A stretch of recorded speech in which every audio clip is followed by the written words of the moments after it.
Hello everybody. Another long break since my last video, but I'm training for the Verona Marathon on the 20th of November, which is 42 kilometers, 26.2 miles. This is going to be a series called the Marathon Diaries, and as you can see, I've purchased like a running backpack with a straw so I can drink while I'm running. Today's the first episode. I'm gonna try and do 30 kilometers, so this will be my first big training run. I've been doing like 20k runs, 10k runs, 15k runs, going for distance over speed really. Hopefully I can hit 30k today. The weather's dropped so it's a bit cooler, so we'll see. As always, I'm wearing my trusty Vibram FiveFingers for that natural running style, just to keep that spring in my foot and feel the ground, feel the contact on the ground and not cause any injuries, hopefully. 5 kilometers in, feeling okay so far. A sixth of the way along my little journey, I guess. You can probably tell a little bit about the pace I'm running by how I'm talking to you. I'm not running so quick I can't talk, and I'm not running so slow I can talk perfectly. So maybe use that as a guide if you're training. The sun's quite bright. A lot of people ask me what do I do when I'm running for like 3 hours, or people will say to me it's boring to run for that long. To be honest, I usually listen to podcasts, but then when it gets difficult I'll listen to music, podcasts about various things, and I don't really think about the running too much. Incredibly annoying, they've somehow put private property along the bridge that I would usually cross to make a loop around my usual track, so I'm gonna have to rethink my route. 10k done, just under an hour, which is really good. If I can manage 30 kilometers in under 3 hours, I'll be very happy with that. So the bridge was closed, which is my usual route. I'm a bit annoyed about that, so I'm taking a different route. Won't let it deter us. A quick note on diet at the moment. I have started becoming fat adapted. What I found was I was eating like 400 grams of carbohydrates a day. So I became really reliant on carbohydrates, adapted to using carbohydrates. And I was feeling really sluggish after every time I ate carbohydrates. So the last 3 weeks, I swapped most of my calories from carbohydrates into fats. And I found that I feel much more sustained in the energy levels. I was reading a few books. I'm not going keto because I like carbs. Having less than 50 grams of carbohydrates a day for the last 3 weeks. I think performance-wise, I would be quicker, maybe feel like I could push harder if I had the carbs in my body right now, but it's part of adapting to using fat as a fuel source as opposed to using carbs as a fuel source. They can say it takes 3 to 12 weeks. I've experienced like little moments of clearer thinking, more energy, less need for coffee, etc. 15 kilometers now, and I have a caffeine pill, just give me a bit of a boost over the next 15 kilometers. You see I've got a nice, beautiful day. Not too hot, nice and cool next to the river to get these last 15 kilometers done.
20 kilometers, 1 hour 57 minutes so far, so we might be able to get that last 10k done in under 1 hour and 3 minutes, which would be nice to get 30k under 3 hours. Feeling good, tired, muscles a little bit sore, but I'm just going to try and get this last 10k out of the way. Talking about training, I'm still training in the gym 5 days a week. For me, that's still really important to strengthen my core and muscles. It's like being in the gym.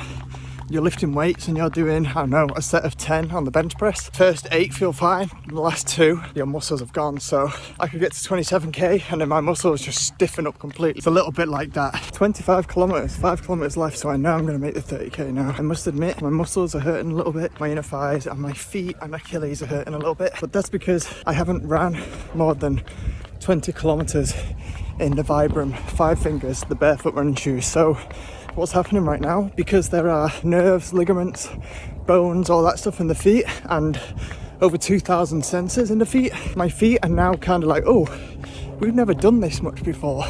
So they are adapting, they need to adjust. So this is good to go beyond what they're used to.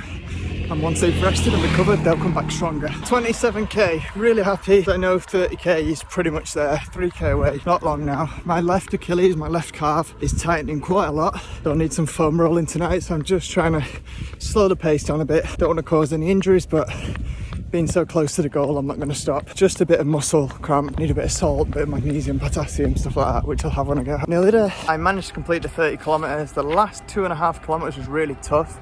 So I had to dig in quite a lot and just try and focus away from the pain and listen to some music to motivate me.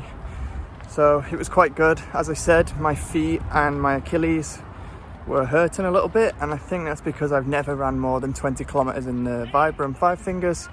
So I wanted to, you know, my feet still need to adapt to longer distance running. I burnt 1,600 calories. I did it in just under 2 hours 50 minutes, and obviously 30 kilometers total. I'll put the picture at the end of this video, or maybe here somewhere, I don't know. So it was good. I can now go and rest, eat, foam roll, recover, and thank you for watching.